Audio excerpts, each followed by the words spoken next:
two-time Emmy-nominated producer, Frank Pace, with retired New York City firefighter and Vietnam vet, Billy O'Connor.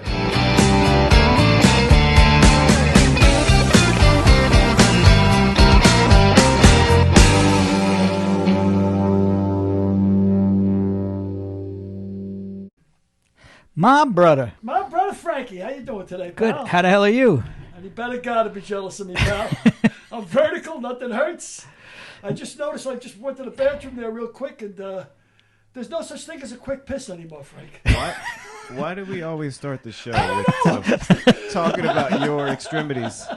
Well, I'm not talking about my extremities as much as about the human condition. You know, now it's shake, shake, shake, walk away, better shake some more. You know? It's like everything takes an hour. By the way, that's Derek Harris. So, Billy, you said nothing hurts? Come on. No, not really. Come on. on. Not that I can't live with. You know, I got a few gastrical problems, you know, but Yeah. I mean... you're belching up a storm. Right, I saw right before we came on, you turned around and went, Oh, yeah, man. When I was doing stand-up, I mean, you know, before this COVID nightmare, I'd be on stage and I was regurgitating into my mouth food like a dog. I couldn't eat. If I was going on at 8 o'clock at night, I couldn't eat anything all day because I would go on stage and actually vomit, you know, into my mouth. That's how bad this GERD is. It's gastral something reflux condition or something like that. 9/11. yeah, so now you tell me nothing's wrong. Yeah, but that's you, nothing. You tell me nothing's wrong with you, nothing hurts, and then you gross us out to the end of the earth with your GERD. So many I'm not people gonna be just on the- tuned out. I'm not going to be on the cover of Strength and Health anytime soon, but I mean, relatively speaking, and besides that, a GERD, what's those things that are on the side of your neck? Goiter. GERD is a lot better than a goiter. or a goiter, A goiter. which is what our mothers wore. A goiter or a garter, which is something I'm very familiar with. Yeah, but you think if I gross you out with GERD, imagine if I had a goiter. We wouldn't be doing this show, that's for sure. Right. No, I'm feeling fine. Nothing's wrong with me. Well, yeah. I don't see a lot of sympathy in your eyes there, Frank, when you're talking about me with my goiter. The two-headed monster. It'd be good to have a few fresh faces around here. Yeah. So you addressed the goiter. The GERD. The goiter. You addressed the COVID situation. It's really bad. Man, I mean, they're talking about in the United States right now, they're talking about one person per minute. I mean, 1,400 people died yesterday. I mean, we have not a doubter, but Derek and me don't agree on this at all. I mean, I just think it's a global pandemic. I mean, scientists are not lying to us, are they? I mean, well, what makes you think that it's people that are going to die anyway, they put them down on the list for dying of COVID? Is that your premise? I mean... That's not the premise.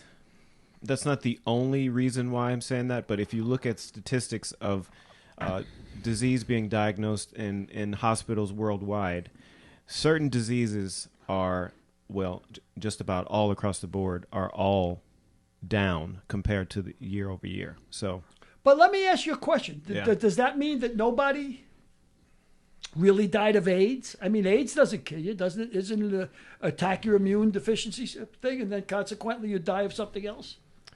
I don't really understand the Well, like, you know, you don't really die of AIDS. What happens is you catch AIDS, and then Right. you die of another disease because your immune system is breaks so... down. Well, Yeah. So let's just clarify. I'm not saying that the disease doesn't exist. That's not my point. Well, that's good. I'm glad Right. to hear that. So what I'm saying is that statistically, if you look at what happens when you get the disease, it doesn't really... There's not a difference in terms of symptoms any different than if you had the flu. And so if a person that has a compromised immune system or is older or has pre-existing conditions, if they get the flu, they're probably going to have the same result as if they get COVID. And in addition to that, so that same person, if had gotten the flu, would have also passed away. Yeah, Thank you, Dr. Harris. Where did you go to med school? School of Hard Knocks. Actually, it's probably better that you don't go to med school because otherwise you don't look for alternative information. Oh my God Almighty! You're really out there. I think I'm gonna have to go after him. I don't know. I'll give you some credence. Is that when I went back to Ireland for the first time? Right, I was 21 years old, so it was 1970, 1969. And I started making inquiries about my ancestors. How did Grandpa die? How did this guy die? How did this guy die? And all of them, it's tuberculosis. He had TB. He had TB. He had TB. And I said, well, there's no coal mines where I live in Cork. I mean, not everybody could have died of TB. But what it was probably all of them smoked cigarettes down to the nubs. They all had the yellow fingers. You ever see an old picture with the yellow fingers because they smoked it, right? I said, somebody had to die of cancer, right? I mean, but I don't think they were sophisticated enough to know if somebody started coughing a lot and started dying, they just said TB. I think, not everybody could have had tuberculosis in my town. It makes sense. Yeah, so in that respect, I can go along with it that, okay, I got high blood pressure, say, I've had arthritis, I've got, diabetes, and all of a sudden I catch COVID. And they say, well, he died of COVID because the diabetes got beyond control or whatever. So, I can go along with that. But talking to nurses that are on the ground in California, like my wife is an RN, and her friends are still working. She's not because she's been sick. But some horrific conditions going on. There's people dying in the hallways, man. I don't think it's... they're not dying of having a bad cold, Well, I don't believe it's 100% as bad as they said. So I'll give Derek 10 to 15% on his over-exaggeration. Well, I'm treating it like it's bubonic plague, I tell you that. If I catch it from other than you two guys, it's going to have to be Houdini that gets it to me. Because I treat everybody like forget it. Yeah. Well, I think you should take precautions for sure. Like I said, I'm not saying that it doesn't exist. I'm just saying that the way it's being reported there's some problems with it. Have you lost any friends yet? I've lost 4 in New York. I've lost 3 or 4. 3 or 4 in New York, right? Yes. So when it first one out here. One out here. Really, one out here. Yeah. So when it first hit, New York was the bellwether. Epicenter. Yeah. It was a disaster because nobody knew what to do with it. Oh yeah, that's better. Did you hear that? No, what happened? Oh, there you go. Was I away from the mic? Is that what happened? She told me to caress the mic. So listen, do you come here often? Hey, before we move on, I just want to say our guest today will be Jim O'Hara. Yeah. Who's a terrific actor from Parks and Recreation. We'll bring Jim on in a few minutes. But let's get back to COVID. And are you going to take the vaccine? The one they shoot up your nose? Can I snort it? Yes, you can. If I can snort it, I'm in. I got the passageway all calmed down already. I'm good there. I'll take it, but I'm not going to be the first online. Them days are gone. When I was 19, I would have been the first online. I had a friend that said, when Fauci puts out his arm, I'm in. Exactly. Yeah, exactly. Yeah, I want to test the waters. And I want to verify, too. Yeah. Yeah, I want to test the waters. Like, Pfizer, and who's the other company now? It's got there's another company besides Pfizer that's got the 95%. Merck? Merck is Pfizer. Merdano or something. Merdano or something? Yeah. Who owns the stock of that, too? I want to know. I guarantee the Trump family owns a lot of stock in that. Before I stick my arm out there, I want to know who exactly is making money off of this. Yeah. That's number one. Yeah. So speaking of making money, yeah. Why don't we go to a new segment in our show? Will be Billy's Tall Tales. Would you like a tall tale? Or Billy's Corner, whatever you want. Why don't you tell us one of your tales? Of trying to make money. I'll give you one of my tales of trying to make money. I had my buddy Blinky. You remember he talked about Blinky all the time. Absolutely. He was a chief on the job, my bookmaker partner. And I said to Blinky one day, I said, Blinky, you want to play some cards tonight? We'll play poker. He said, I don't know who's playing. I said, well, the Shark, Shifty, me. He says, wait a second. Wait a second. Wait, I'm going to stop you. I think you've told this story 3 times. At least 3 times. Okay. Well, I'm going to shift to another story. That was an intro. I'm playing poker with Shifty. In the back of a pool room. A back of an Italian pool room, right? Yeah. There's only 2 pool tables in this small club, like a makeshift bar, maybe a 1-stool bar, and a poker table. But it's a high-stake poker game. I'm like 23 years old. And When you say high stakes, what do you mean? How I'm much? talking about every pot has like $800-900. Okay. So That's high stakes. that's for me. Back in them days, that was high stake. We're Sure. talking 1973, Sure. 74. So I'm up about $1,800, right? Which I got stuck in my sock. Because you don't want to have too much money on the table. I got $1,000 on the table, but every time I win a couple of big pots, I fold 100, so I'm sticking them in my sock. They're going to go straight to the bookie. They're But going to pay your I'm debt. going to go somewhere else. Yeah. But anyway, with that, I'm sticking money in my sock, and the door bursts open. Two guys with masks on, the ski masks, and sawed-off shotguns, what they call hog legs. It's a shotgun that's sawed off. All right, boys, this is a stick in the face, right? Put all the money in the middle of the felt.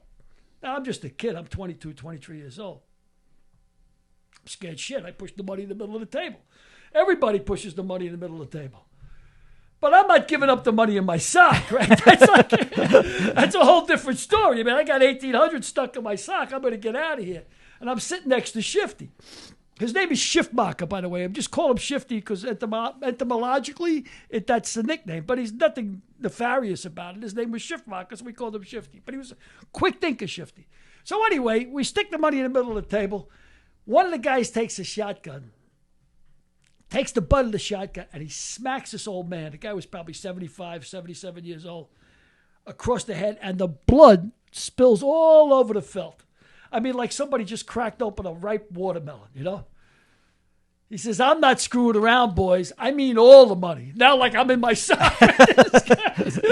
These guys pulling money out of their ass, right? They're looking to write a check, right? Because everybody's scared shit. There's blood everywhere, all over the table. So I everybody panics, except for Shifty. Shifty kept his wits about him. Shifty was a quick thinker. He turns around to me and says, hey, Billy, here's that $1,000 I owe you. I said, no. He goes, yeah,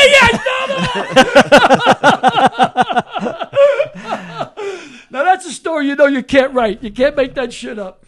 But Shifty was on the ball, man. That's great. Great. I'll look forward to hearing that story again in about 2 weeks. Probably tomorrow. Probably stick around by the end of the show. I just thought of an idea. I think we're going to get a board and put it up on the wall, and it's going to be the Billy story list. The Billy story list? Yeah, You so better get a big board. Every time you tell the story twice, we're going to put it on the wall. He says to me, you must have told me that story when are you going to tell me that story every time until I laugh? So the abuse. So we have a guest today, Yeah, we got a good guest. a very good guest by the name of Jim O'Hare. He's a Mick. He's a Mick. How bad could he be? You got to find out where his folks are from. You're right. Jim So, O'Hare. Derek, you can get him on. And Jim. Hey, how are you? Good. How are you? I'm good. That's my friend Billy O'Connor on the other side. How are you, Jim? Pleasure to know you, pal. I read your book, you guys. You read our lips. You did, huh? I read your lips, and boy, did they tell me some stuff. Though some stuff, certainly about one in particular actress I already knew. Yes, But- her name will go unmentioned. Unless you read the book. Kathy Griffith. Unless, read the book, you'll know. But yes, not surprised. So, Jim, congratulations on your career. It's been a nice little run. It's been surprising. Yeah, it's very funny because I do remember the day, literally the moment. I can relive it in my head when I knew this is what I wanted to do.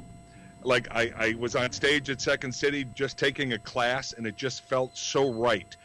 Never in a million years did I think it would pay my bills and lead to, such, it's been a lovely career. Yeah. Yeah, well, it took a little while to get going, didn't it? It did. Yes. I moved to Los Angeles with a mutual friend of ours, as you know, Mr. Patrick Cannon. Right. And we moved here in 94. And at that time, I was 32 years old. And I've had times where I'm like, oh, man, what if I had just come out to L.A. earlier, maybe this or that. But you know what? I think things happen when they're supposed to happen, why they're supposed to happen.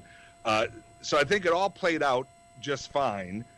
But, yeah, I was 32 before I even moved to Los Angeles.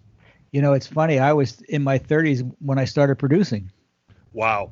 Yeah, because, reading the book, I didn't know you were an ad guy.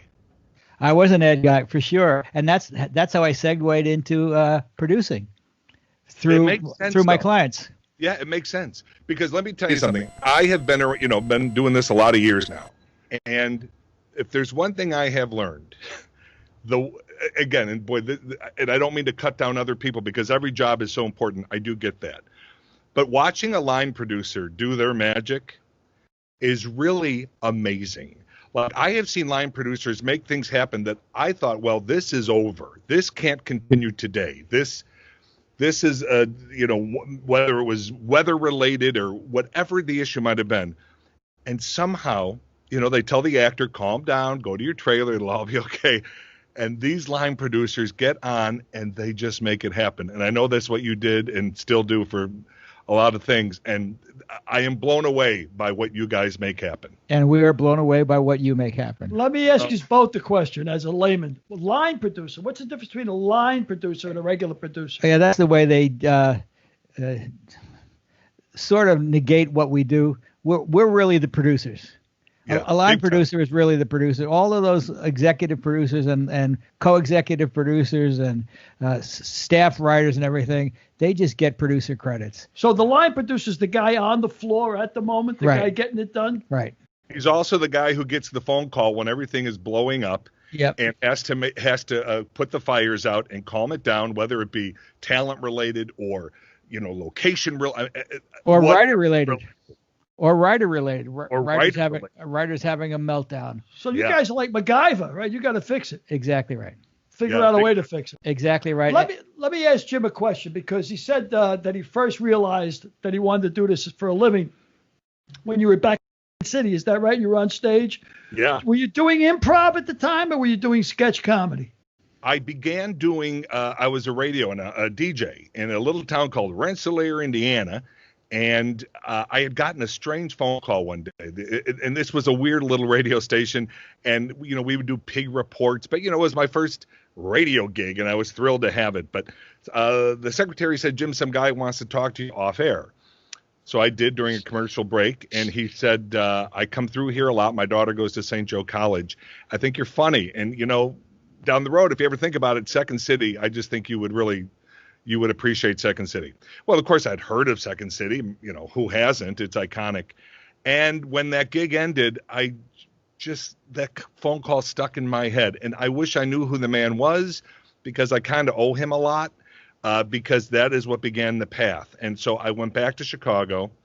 I started the classes at Second City. And in the day when I started, it was you were on the main stage where Belushi was, where Aykroyd was, where, Murray. You were on the hallowed grounds of the stage where they performed. And it was an improvisation class. Martin DeMott was my teacher, and he had us get up there and do whatever. And I got that first laugh, and it felt, I don't know, I could even get tingly thinking about it. It just felt right. And I thought, oh God, I just love this. And then the more I took the classes, the more I realized this is what I want to do. Again, not thinking I'd get to do it, to pay my bills, but I thought I'm always going to do this, whether it's, through whatever avenue I can while I'm working a job, and so, it was Second City. So I did begin doing improvisation. For many years, that's kind of all I did was improv. And then I got in with a comedy group. One of them was with Patrick Hannon, and we started this 6-person troupe, and we were just kind of all like-minded. And next thing you know, shows are being written, and we became, in the day, because we're talking at this point, late 80s, 87, 88, we're doing shows in Chicago that were so high-tech compared to, nowadays, a kid could do it on their phone. So believe me, nowadays, no one would think a thing of it. But at the time, Pat and this guy Ned Crowley, one of our buddies, they mostly did the writing, and they created these shows where we would run off stage and then we would shoot up onto a screen where we were a cartoon, and that just wasn't done in those days. And so anyway, and then because of all that, I started working at other theaters in Chicago and just realized this acting thing, this is where my heart is. Did you guys do Stumpy during those times? That was the last show. What? No, it was the second to last show we did in Chicago, because Pat Cannon again wrote this show called Stumpy's Gang, and it was the craziest show you've ever seen. Was it a play? Was it a play? It was a theater piece. It was a 90-minute one act, and it was blood and Twinkie and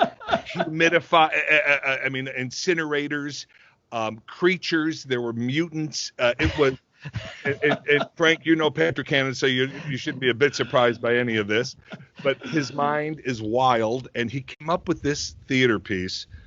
And I've said this. I know Pat heard it because I said make sure you watch Seth Meyers. One night when I was on Seth Meyers, I owe Pat Cannon a lot of my career because he created this role that the piece was. There were two other humans in it, but they were just they came and went quickly. It was basically me with puppets. And I played this deranged dude, and I kept these mutant puppets that I was supposed to incinerate because they were genetic mistakes, and I was supposed to kill them. But in my mind, I was raised by this Wagnerian mother, and I was raised on kid shows. And so I created my own puppet show with these creatures, but they would spew blood when they sang. And I mean, it was lunacy. It was lunacy. And it became a cult thing in Chicago where, I was doing other shows at the time. And so we did a normal run of it. Then we extended, and then we were doing midnight shows. And I would show up to the theater coming from another theater where I just did some other show. And there would be people lined up like dressed as my character. Wow. Damn, this has got nuts. And it really was crazy. I'd be at the end. I'm sure people had bets if I was going to survive every performance because the fat guy sweating his ass off, and it was crazy.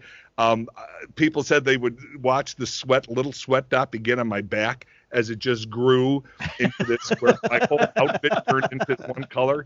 And then after the run, we just all did some soul searching, and Pat and I said, let's bring it to Los Angeles because it was just crazy enough. We thought it could work there. And, and by this point, the talk is LA amongst my actor friends. It's got to, you hear about pilot season and, you want it anyway. So I wanted to go. I wanted to give it a shot. Pat wanted to give it a shot.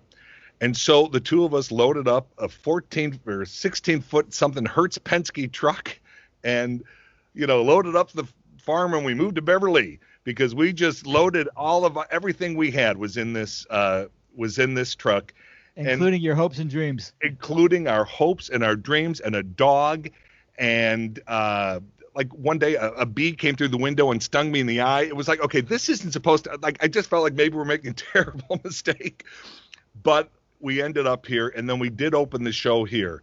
And the reason I say that Pat did me such a favor was, for actors, any actor, knows what it's like. The toughest part at first is getting representation, because without representation, I mean, you mentioned that in your book too. I mean, it's you got to have reps. You just do, because it's the old catch-22. Well, what have you done for me? Well, I just got here. I don't have anything to show, so it's tough to get.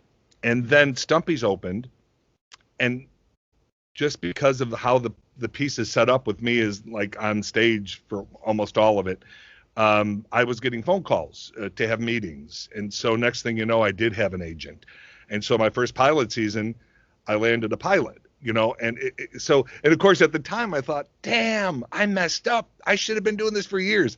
Well, I learned real quick that doesn't happen every time. You don't get a pilot every season. You don't get because actually the same day I booked the pilot, the very next day I booked a film. And I was just like, well, this is how it is. What the hell have I been doing all my life? So many hard careers out there. This is terrific. What are people doing anywhere but here? Where's the damn Maserati? Let's get moving on this. And then you realize real quick, that is not how it continues, at least not for me, and I think for most people. But it was enough to let me realize if I wanted acting to be a career more than a hobby, I did need to stay here. I did need to be in Los Angeles. I love Chicago. That's where my heart is. When I landed O'Hare at Midway, that's home. But it's just, I mean, now, thankfully, they have 4 or 5 shows shooting there. I mean, it's definitely changed. But for many, many, many, many years, you got maybe a commercial you would grab, or maybe, a quick co-star if something was shooting nearby.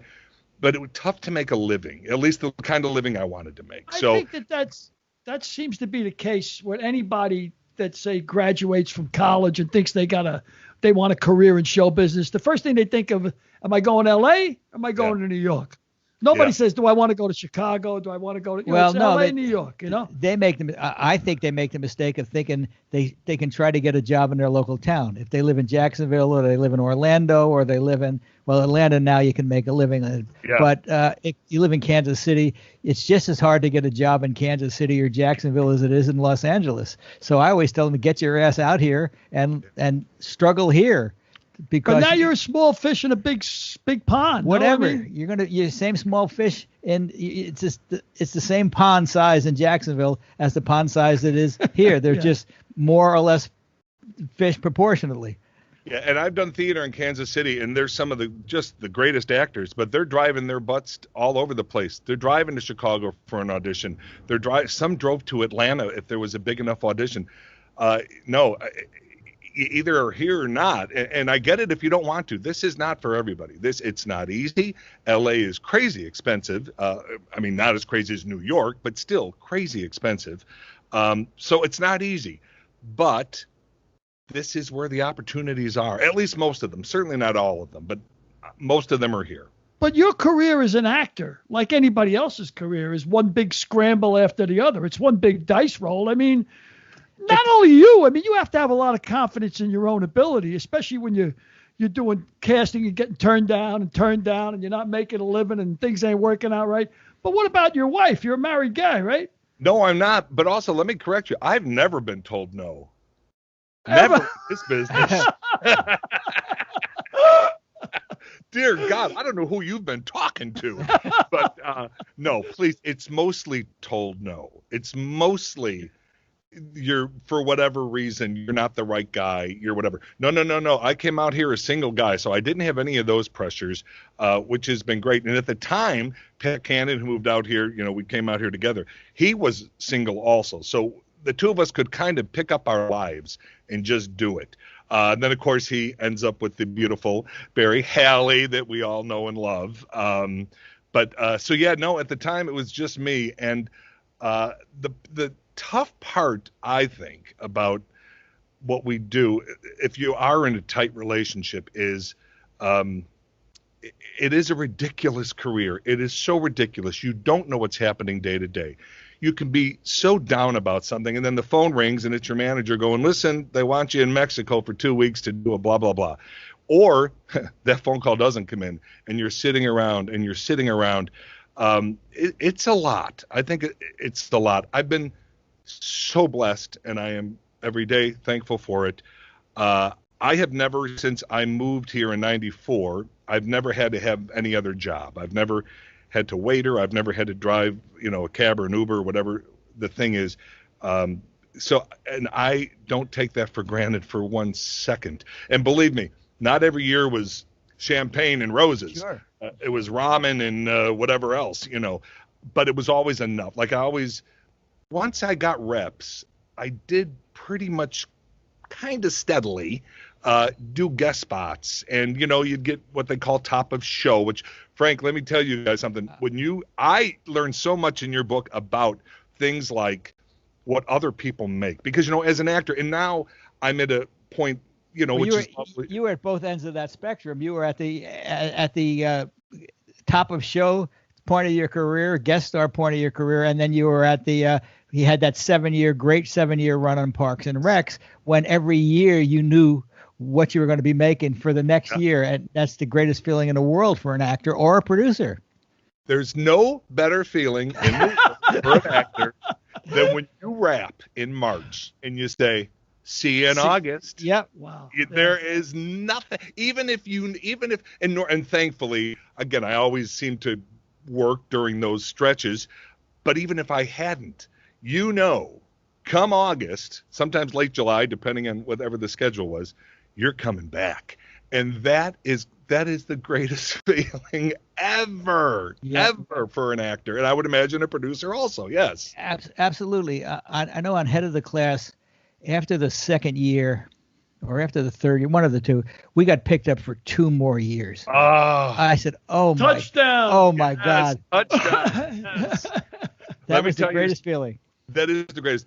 Parks always fought ratings. We always fought it. So we never breezed through, the May, what's the word I'm looking for? Pilot season? Not pilots. In May, the pickups. May sweeps, upfronts. Upfronts, dear God, yeah. Right. We never, other than the last 2 seasons when we knew we were always coming back, other than that, we would all be on this text chain with each other. With our co-creators were Mike Schur and Greg Daniels, and Mike was our main, because Greg pretty much went back to the office after we got up and running, and Mike stayed with us. And so we were on this text chain, which we still have to this day. It's called the Parks Family Text, and we're still on each other's faces probably more than we should be. But we were like, what have you heard? What have you heard? And because we had Amy Poehler, so we're like, well, she must be getting news from somebody and all this kind of stuff. And we've heard the nightmare stories. Like Rob Lowe will tell a story that he was on the plane to New York from L.A. to talk about whatever show he had that had been picked up.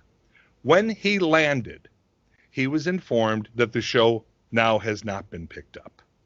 And they will, adjust his accommodations to send him back to L.A. So, Rob Lowe was probably out of a series for like 10 minutes before he got his next one. I've never seen a guy who's been in so many series in my life as Rob Lowe. Yeah. Well, the West Wing comes to mind immediately. It was a course. long run for him. Yeah, and it looks like the one he's on now is going to go for a while. Yeah, no, Rob has had this incredible career. And the thing about Rob Lowe, he can tell a story, you guys. Damn, can he tell a story? And he's been there. He's met them. He has made out with them in camera. As a matter of fact, I'm sure you could spin a pretty good yarn yourself. Dude, I can picture you at the end of the pub with a pint of Guinness in your hand and spilling a few yarns with no problem at all. I can tell a story, but I don't have the makeout stories that Rob Lowe had. As a matter of fact, when we were doing Parks, so we were talking one day, and between scenes and whatever, and he was telling me, this one or that one, and so he literally taught me, because see this face doesn't get the leading man role, and this face, if he gets the best buddy, it's not the best buddy who gets the girl. He's just the best buddy. So there's very little smooching going on in my career. Well, I'm going to stop you. Now, what do you and Billy Joel have in common? This is true, my friend. This is true. We have. What do you have in common? Christy Brinkley, yes.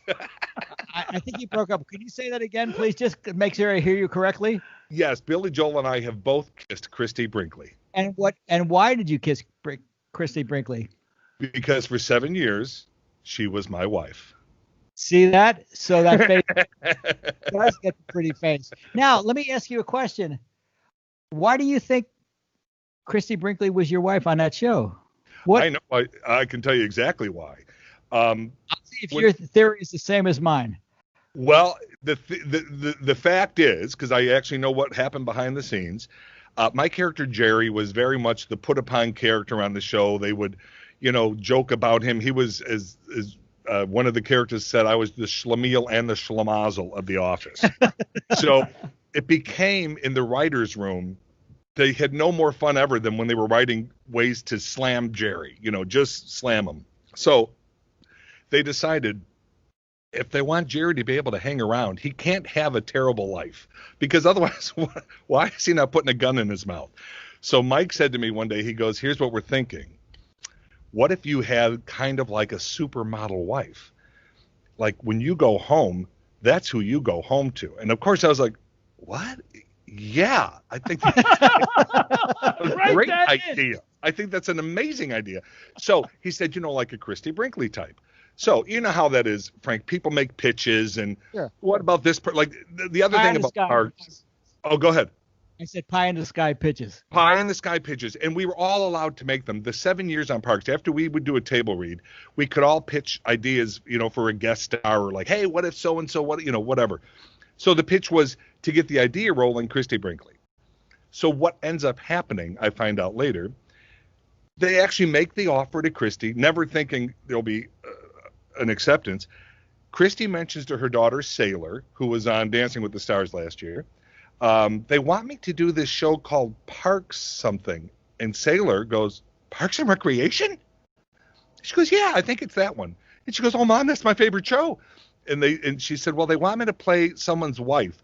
And Sailor told me later, she goes, I was scrambling in my head. Okay, Ron has heard this. And then she realized, she goes, Jerry Gergich's wife? And Christy goes, I think that's it. She goes, Mom, please, please, please.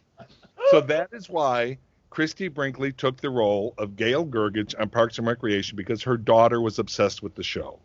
And so her daughter always flew in whenever she shot. Whenever Christy flew in to shoot, Sailor would be with her. And that's how she ended up there, because they wanted Jerry to have this unbelievable life at home. And he did. He had Gail as his wife. He had these 3 actresses who were stunning as his daughters.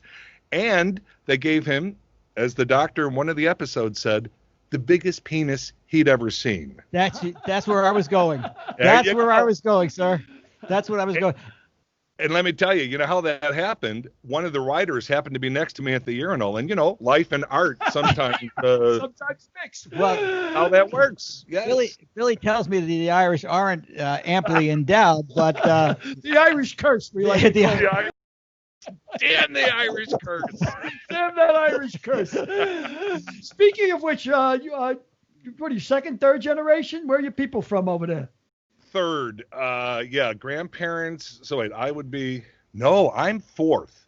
My grandparents were born here, but then their parents. So that would make me fourth, right? You have any idea what county they're from? I believe Galway. Galway, huh? Yeah, I believe, because there's plaques on the different walls in different places. Yeah, but sadly, everyone, my grandparents are gone. My parents are both gone. My dad died very young. He was 50, had just turned 57.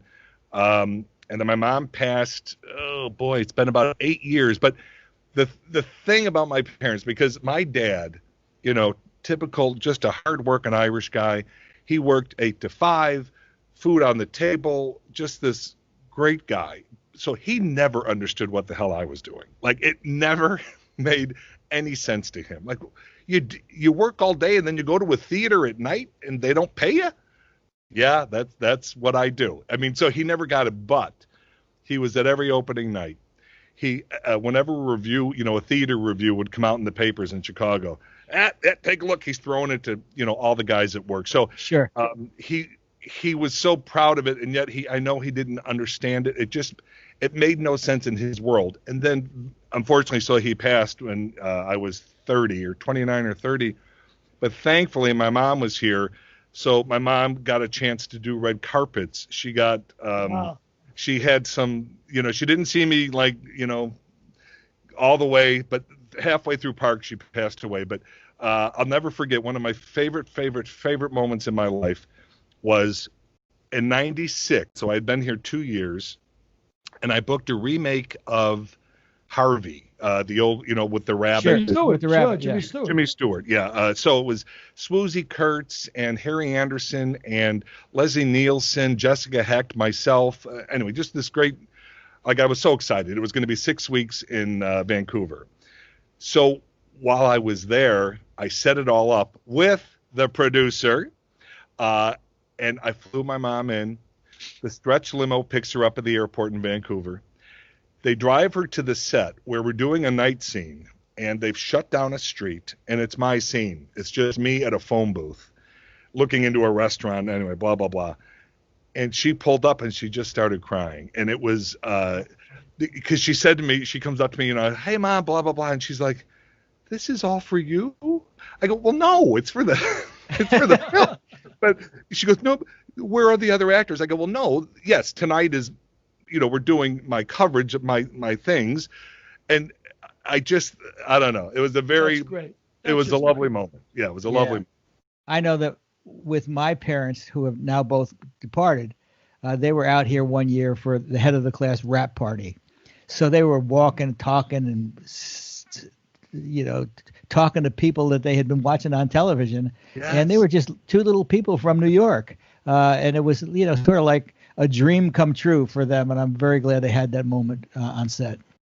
My mom got to have lunch with Hal Linden, and she told him. Now I never knew any of this. She told him in front of me, and she met. It was when Hal was doing. I think it was called The Boys Are Back. I could be wrong about that. And Suzanne Plachette was the wife, and so she met Suzanne, but she got to we had lunch with Hal, and she goes, I have to tell you something, Mr. Linden. You're the only other man I've ever thought about. I was like, no. Oh, and she goes, I've told my husband that because we used to watch Barney Miller. I'm like, please stop this conversation, please. That's pretty funny. That's pretty. I know you did two Lopez's, George Lopez's. Were you on, by any chance, the same episodes that Nick Offerman was on? I was not. And let me tell you. Did you guys ever talk about it? Did you guys ever talk about that? Oh, of course. And as a matter of fact, I told you, we have this thing called the Parks Family Text. So the other day, Retta from Parks texted all of us a picture of Nick with George and, oh my God. Belita Moreno? The mother. Belita Moreno. Belita. Oh my God. Yeah. How awesome is Belita? Oh my God. Yes. So it was a picture of, and something else was happening in the background, and people are like, what is this about? And I go, hey, our boy Nick recurred on, the George Lopez show. And I wrote, and don't forget, and Nick goes, yeah, I'm pretty important, aren't I? And I wrote, hey, I did 2 episodes, technically recurred, so I'm pretty something big too, aren't I? And then Pratt, no. No. Yeah. So it's all about busting balls. But I don't know if you're going to remember this, Frank, because you have many million other things to worry about. But I did an episode. Life went on. Then I got a call from my manager saying the casting director asked if I would come in and read for an actor who couldn't be at the table read because he had booked. I don't know what he was doing, but he couldn't be at the table read. So I went to the table read just to read the role. And they hired me again and got rid of him. That's the way it happens. Is that the way it happens? That's the way. It can happen anyway. That's just one of the ways it can happen. That's like the Lana Turner at the soda fountain moment. Yep. Yes. Yeah. And but you remember. Nick and I talked about that because I was the Lopez watcher, so I had seen Nick because it was such a weird relationship, him and Belita. I mean, Yeah, I'll just tell our audience, that Nick was like a 35-year-old guy, if that, and Belita was a 60-year-old Mexican woman, and they were dating. Yeah, on the show. On the show. Yeah, of course, in real life, he's married to Megan Mullally in real life. Yeah. But Belita's character was just brilliant. I mean, just awfully, awfully wonderful and terribly heartwarming, because she was not the greatest mother, but you fall in love with those characters. And Nick was supplementing his income by woodworking in those days because he wasn't making enough money as an actor to pay his bills. So he was a woodworker and a carpenter. And when he met Megan, they were doing a play together. He had no idea who Megan was. Nick is not a TV guy. He had never seen a Will and Grace, so he didn't know Megan Mullally was Megan Mullally. And then next thing you know, and Will and Grace. Yeah, sure. From Will and Grace. One of my happiest things for Nick is, and it's just the nature of our business, so he gets with Megan. Now, Nick is a wonderful actor in his own right, and he was very much like me. Guest stars, maybe a pilot that blows up, but working and making things. Scrambling. Yeah, just out there. Anyway, you know what I'm saying. So he hooks up with, Megan, and they fall in love, and it's all great. Well, now, there's a lot of events. She's on one of the biggest shows on television, and so he's at the red carpet. It's where they're saying, would you please step aside? Because I'm sure you've seen that, Frank, where the significant others are many times asked to, would you step aside for a second, because they really just want the picture of the celebrity. And so Nick had that for a lot of years. So I love that all turned around, and they were both equally sought after on that red carpet. But also, here's how great, and this is Nick's story to tell, but I've heard him repeat it, so I'll repeat it. Once Parks started taking off, we were all at some, NBC event maybe, or maybe the TCA's Television Critics Association, whatever it was. So we're all there. And Nick tells the story. He goes, I'm on the carpet, and I start hearing people going, Nick, Nick, Nick, Nick. And he's thinking, wow. Nice. Wow, yeah. And then he looks, and he realizes none of the cameras are on him. And he looks behind him is Nick Lachey, who had just married. He had just married some model or whatever. Anyway, he's like, there you go. That's showbiz. And that really is showbiz. For 7 years, you were in every episode but one. Is that correct?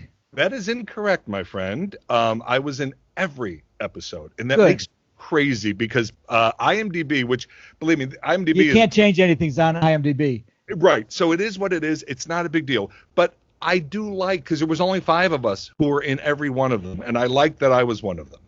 And also, I believe that you were a recurring in the first 2 years. Is that true? Yeah.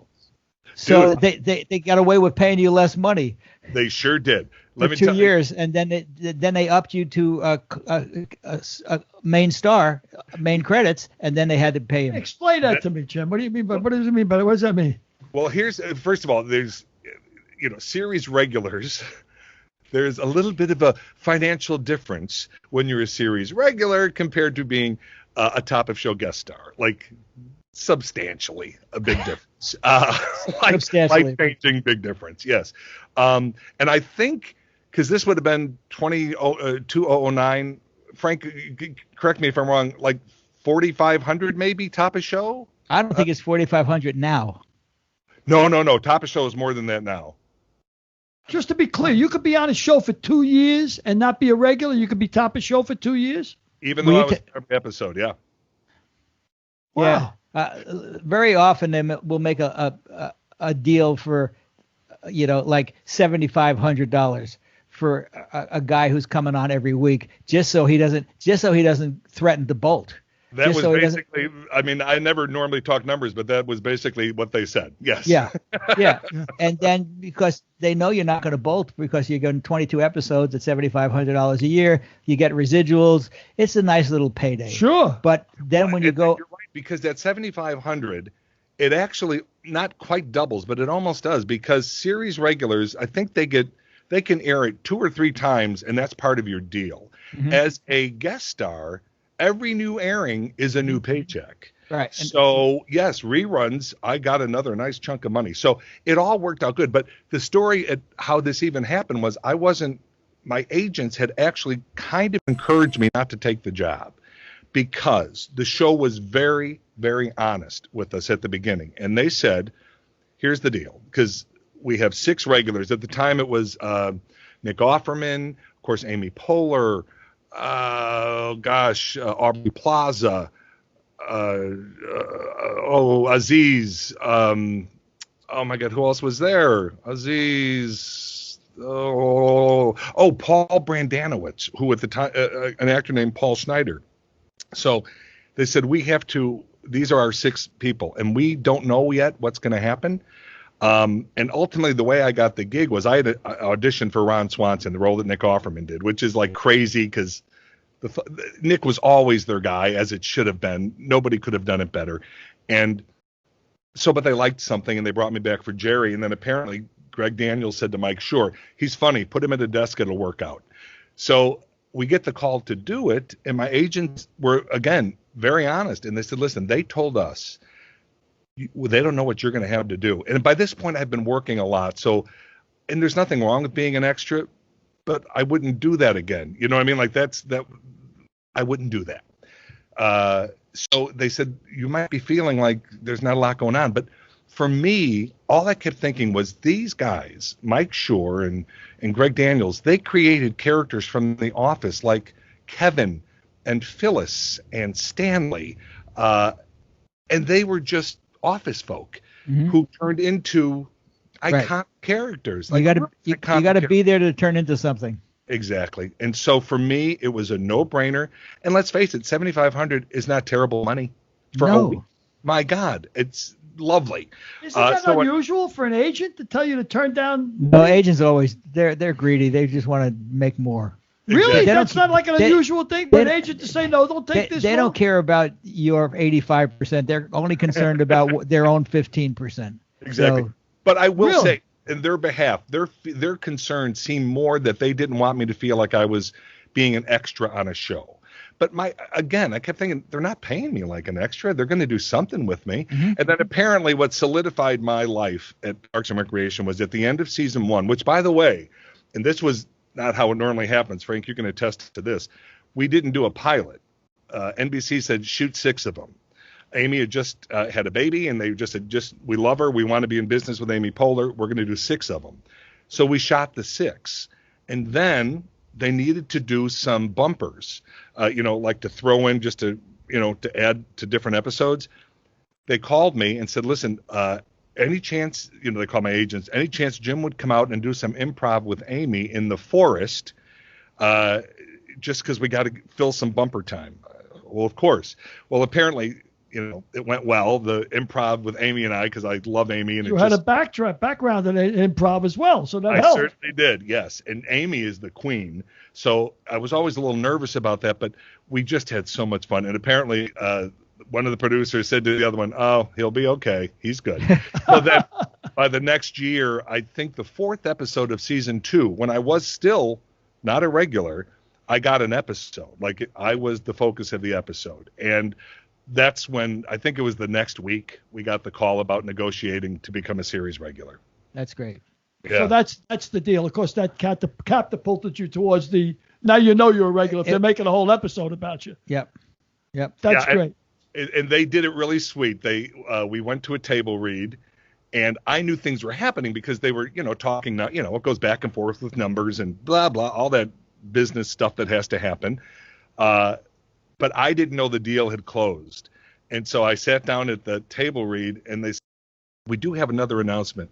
Ladies and gentlemen, Jim O'Heir is a series regular on Parks and Recreation. I was like, so and everybody was screaming, and yeah, it was just lovely. Well, I would tell my agent, if I had an agent, I'm not into this business, I would tell my agent, for $7,500 a week, I'll jump rope naked on television. And that's not a pretty sight. And nobody will watch it.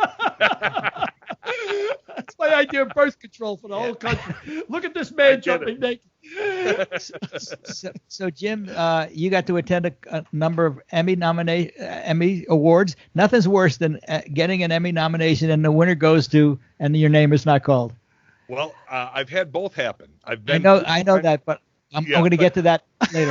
Yeah, but here's what happened. We go to the first one, and we're all, they have us all sitting together. And Nick Offerman says to all of us, he goes, just so you know, these are not winners' seats. Because we were, like, say you're facing stage, we were to the right. And he goes, I've been at enough of these for Will and Grace to know these are not winner seats. And he was absolutely right. But, you give the obligatory, because the cameras are looking at where you're sitting and all Proud that. to be nominated. Yeah. Go fuck yourself. Exactly. You've been 5 times, right, Frank? Go fuck yourself. Yes. You've been on the losing end, 5 times? 4. 4, but nominated 4 times and always optimistic, I guess, when you go there. And then Last time I wasn't so optimistic. Yeah, but your friend is is it right. not Like, to be oh, nominated? your show sucks. Your show sucks. Oh, I'm going to tell you, my wife went to, when Murphy Brown was nominated in 1988, my wife went, we were excited, etc. When Girl Meets World was nominated 3 years in a row from 2014, 15, and 16, Karen said, bring our daughter. I don't want to go. Go through that again. It's not that much fun for me. Yeah. It's all about you anyway. So bring her. She'll like it. So I've been to 4 Emmys, 1 with my wife, 3 with my daughter. Yes, I get it. Yeah, because when you lose, there's still a great time. The Governor's Ball is like, my first Governor's Ball was who was Placido? Wait, was it? Who's the blind? opera singer. Andrea Bocelli. Andrea Bocelli. Andrea Bocelli was singing with Robert Foster at the piano. I mean, it really was wild, and it was crazy. So there's still a lot of fun. But then you see the people who beat you, and you're like, oh, God. Art is subjective. He's not that funny. He's not that good. But then, then in 2017, you got your chance to accept an Emmy. Why don't you tell us about that? That was wild because it wasn't for Parks and Recreation. After Parks, the gift of a series that runs for 7 years is that it opens up a lot of doors. All of a sudden, people know who you are. And the other weird thing about Parks that doesn't happen for a lot of shows, but it's happened with Parks, we have become more popular since we've been gone, like exponentially more popular. So it's gotten crazy. So it's almost got cult. It's pretty wild. So I get a call from my manager, and she said, listen, there is a soap opera who wants to do like a visual thing with you and Monica Horan, who played on Everybody Loves Raymond. She was Brad Garrett's wife and the wife of the guy who created Everybody Loves Raymond. So Phil Rosenthal, it's his wife, Monica. So would you want to do just 2 days on this soap opera? So, okay, we read the script. It's very funny. We're on a plane and we're obnoxious. Very typical. So whatever, that happens. I don't know, 6 months later, it comes and goes. I never even watched stuff that I'm in, so I never saw it. I knew nothing about it. So I'm heading to Chicago to shoot some film that actually I got to shoot at Wrigley Field, like on the field. It was crazy, but I digress. I'm on the way there. I'm in the car, to the airport, and the phone rings, and it's, hi, Jim, this is something Bell, blah, blah, blah. And I'm like, what is this? And he goes, I want to congratulate you on your Emmy nomination. And I'm like, uh-huh. Now, I'm immediately thinking I'm being ball busted by one of my buddies. Like, that's my first thought is Canon or, whatever other one. So while this man's talking, I'm going on, I just Google real quick, motherfucker, it's real. So he's, from the Philip Bell company that does soap operas, whatever, and he was legit, and he was calling me to do it. So that happens, and it's lovely, and you get sent things, and people call and congratulate you. But I'm not thinking in a million years this is a thing that will be ever to the point of. Now remember, it's a daytime Emmy. It's not the nighttime. So it's getting closer and closer. And then friends of mine, do you guys know Wendy Liebman, the comedian? Yes, I know who she is. I don't know her, but I know she is. Yeah, wonderful, wonderful, wonderful woman. And Craig Shoemaker, also a comedian. Anyway, they're buddies of mine. They were doing a show at Vitelli's in Studio City? Yeah, exactly. So it was the same night as the award. So I thought, I want to go to their show because I know I'm not going to win this award. So I wasn't going to go. But then I get the call from CBS.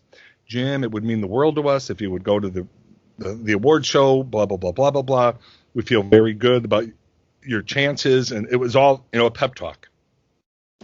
Okay, and they did the, give you the car and the hair and the makeup at home, and, all lovely, lovely, lovely. So I go, but I say to the driver, because I found out, my publicist told me, your category is going to hit around 5:25. So you should be out of there by 5:40, 5:45 at the latest. Perfect. So I say to the driver, listen, dude, I'm not here all night. I'm going to be here until like 5:45. I'm going to call you, and then if you would, we're going to shoot over to this other place. I'm going to have dinner and then see the show. Okay, he don't care. He's just doing his job. So the awards start, and it's, this and that, and it's all happening. And then my category comes up, and they, the guy with the camera's on his knee in front of me. Now, I will say this. After having listened to Nick every year when we showed up to the Emmys, where he would say, again, not good seats, not winners. Wow. Every year he said it. Not winners' seats. I was center on the aisle, and I thought that was odd. But I still wasn't putting anything, whatever. I don't know. I just, whatever. And I'm sitting there, and the girl next to me who I had done my scenes with that, recently, because I'd come back to do another guest spot on the show. And we're just chatting. Now it's, my category. And so I'm getting ready for the, and they start showing clips. And the way they do for daytime Emmys, for the guest star, best guest star, it's men and women combined. So they're showing these amazing, like the first clip, Tobin Bell, and he's crying and he's upset and whatever. Then they show Nicole Nichelle, the woman from Star Trek. Sure. They show her. She's Black in a, lady. Black woman. She's in a hospital bed, dying, saying goodbye to her son. And it's like, oh my God, there's your winner. God bless. Just give the award. Then they show the next one, and she does whatever she's doing, but she's ripping her heart out. Blah, blah, blah. And then they show mine, and I'm doing some funny. I'm like, oh, come on. I couldn't even look at it. So now they're going to announce the winner, and it was Larry King, and I feel like Larry King. Yes, I feel like it was that girl from Entertainment Tonight, the one with the legs. She had her legs insured. Mary Hart. Mary Hart. It was Mary Hart. I could be wrong on that, but she didn't age for 30 years. Yeah. Yes, yeah. So whatever, and the winner is, and again, the camera's a foot and a half from me. The guy on his knees, ready to shoot me, given the obligatory. And Larry King goes, the winner is Jim O'Heir. And you guys, if you go, it's out in the world somewhere. There's clips of it. I just stared because in my head at the moment, I thought, oh, that is so familiar.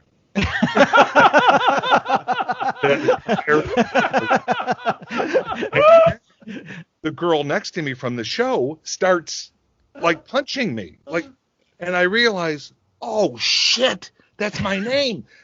So I start getting up, and then as I realize, I have prepared nothing because I'm out the door at 5:45 for a show. I'm not winning this.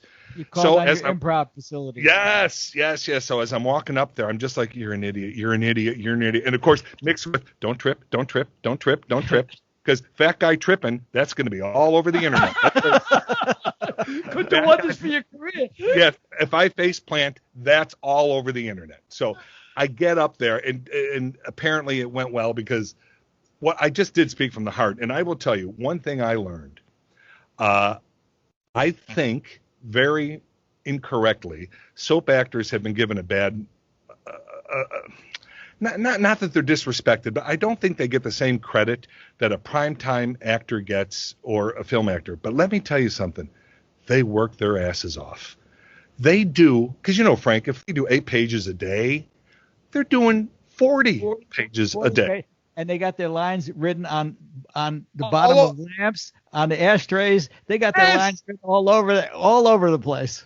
And I learned real quick also the first day I did it, the girl said to me that I was working with, she said, Jim, if you're not liking something, stop and swear because otherwise they're going to use it. Mm-hmm. Like there's no like, oh, listen, I felt like, how you could talk to the director and go, I was wondering, could I, no.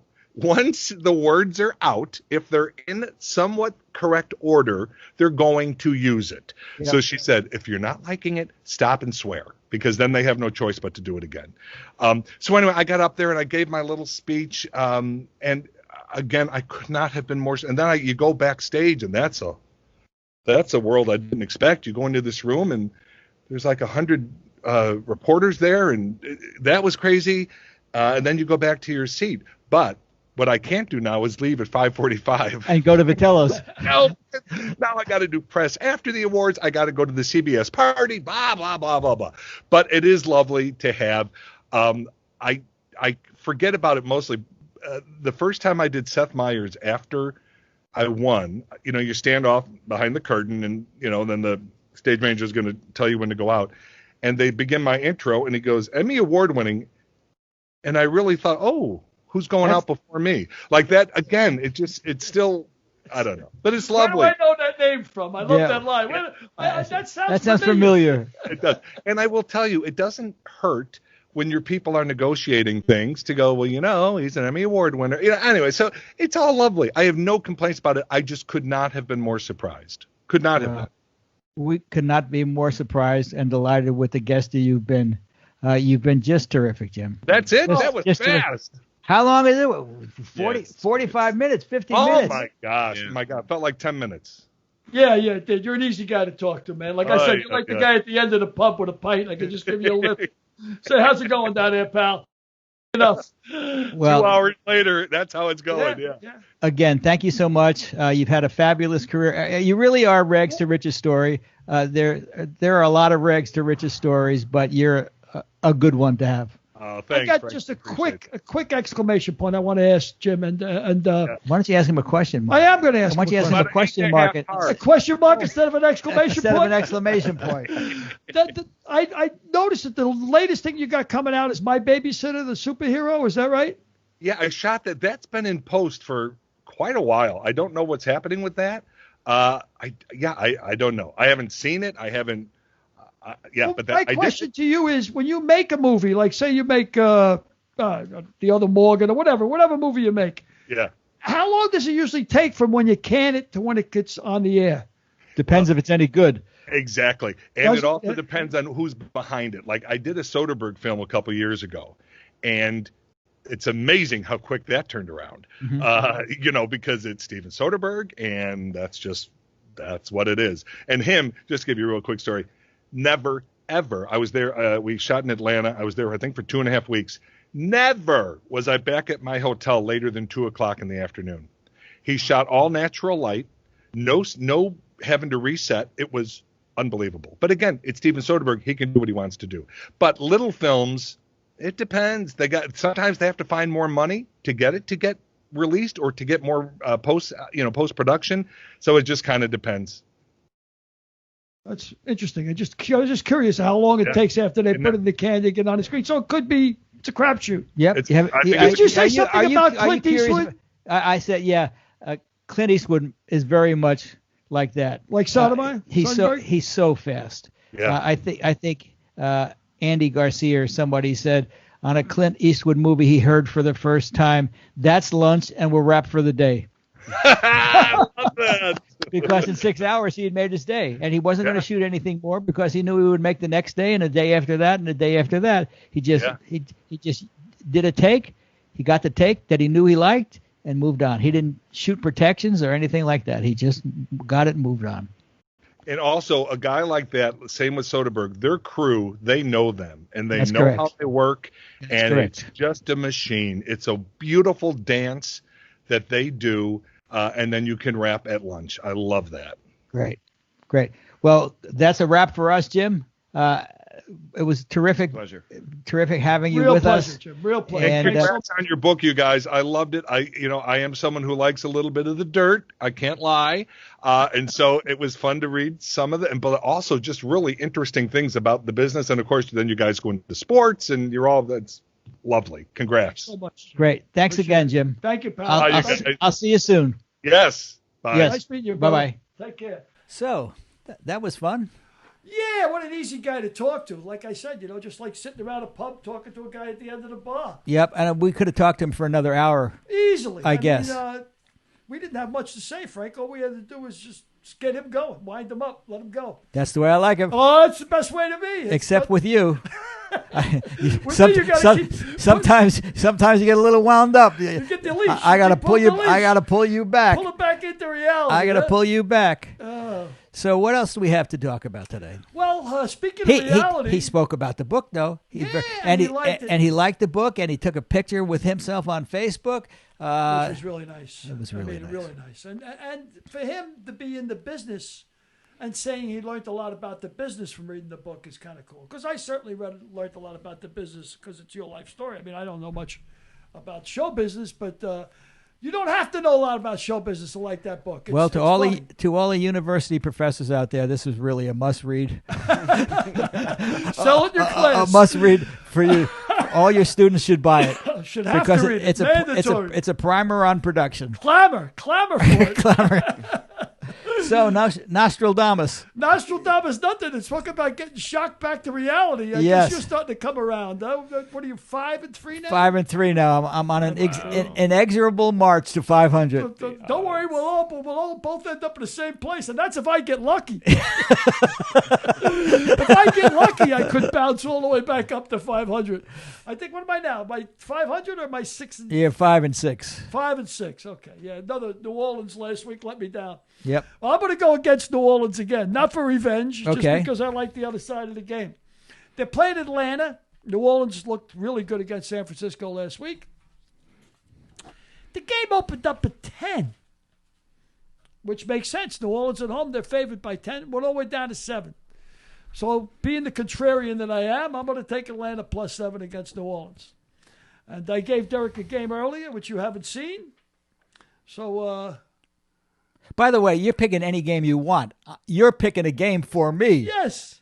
Yeah, That's right. I'm picking think any game I want. Next week, I'll pick the games, and I'll actually put it on the screen. You don't even know who's playing. You think they're playing with hockey or hoops? Well, I definitely don't pay attention to sports, but I will pick it from now on just to make it even harder. Okay, so New England's playing against Houston. Houston's at home, and New England at -2. And just to throw in a harder situation, Antonio Brown has now joined. Yeah, he did nothing his first week. He did nothing. He did nothing. Okay, so and New England's had a difficult time. No, Antonio Brown. See that? Antonio Brown's not on New England. That's not the point. The point is there's more pressure now on New England because he's now joined Tom Brady. You get what I In mean? Tampa Bay. What's Tampa Bay got to do with New England? You don't think that in the minds of those two teams, they're affected by whatever happens with the other team? No. Oh, come on. No. Please. Belichick right now is working hard. Yeah, he did a good job Monday night. I To mean, beat it was a Sunday. So I'm going to say I said I'm not going to pick against the home team. I'm not going to pick against a dog on the road, but I'm going to go with Cam Newton this week and New England. You like New England laying 2 points against Houston. Yeah, I don't know. It really fights everything in my instincts, but I'm going to go with New England. And they played on Monday night, and they shouldn't win. I'm going to go with New England. There I you think go. it's a He's good going to go with New England. Surprised me the guy- Wait, they're on the road. They play. I'm going to go with Houston. How's now that? you go with Houston? Now I'm going with Houston. So you're not fighting everything that you believe to be. If you might be the guy like the horse betting. you Now know, I'm the going guy- with Houston. The guy's tired of losing, right? He's betting horses all his life. He's tired of losing. Finally, he says, all I got to do is pick one horse that I know can't lose. He waits 5 years before he finds the perfect horse to dump all his money on. This one horse, after 5 years, he comes up to the window. He's going to bet $50,000 on the nose for this horse to win. And he goes, all right. He goes, I want to bet $50,000 to win on Lightning in the 4th race. And the woman says, Lightning? He says, never mind, Revolver. Put it on Revolver. I mean, that's the kind of betting you want. No, everything goes again. You know what? I'm going to go with Houston now. Okay, cool. You got a chance to I got make to your go with mind up. Houston. That's cool. Next week we're going to have Danielle Williams on. Danielle Williams, she's a comic from Arizona and also a television celebrity. More importantly, Frank, she's a girl with a huge heart. I mean, just the comedy scene in Phoenix is a little cutthroat, you know, and most, I guess, show business competition is a little cutthroat. People get jealous about other people winning, but you wouldn't know anything about that. But but nobody ever, I think, resented anything nice that happened to Danielle because she's that sweet, and she's a cancer survivor. She was diagnosed. First of all, she's, I guess, about 40 years old, Danielle, and beautiful girl in great shape, hikes every day, never smoked, and diagnosed with stage 4 lung cancer. Wow, it'll be an interesting show. And just brave and just, I mean, it's at the heart of a lion, Frank. I mean, she's going to be a very interesting guest. Great. And before we go, we'll just give, if these lips could talk, one more shot. Just listen to Jim. You have to follow Jim's lead. Follow Jim's lead. It'll take you to the promised It'll land. take you to the Emmys. Read this book and you'll end up getting an Emmy. Well, or at least be nominated.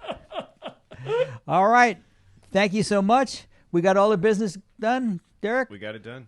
Thanks very much for looking into a. And thank you, Derek, for another great job. Yes, Derek, great job. Mika Moka Mike. Thank you. Thanks for guys. your input on COVID. We'll pass it on to all the scientists. That's our show. Thanks, everybody. Bye, everybody. Next week's guest, Phoenix stand-up comedian Danielle Williams.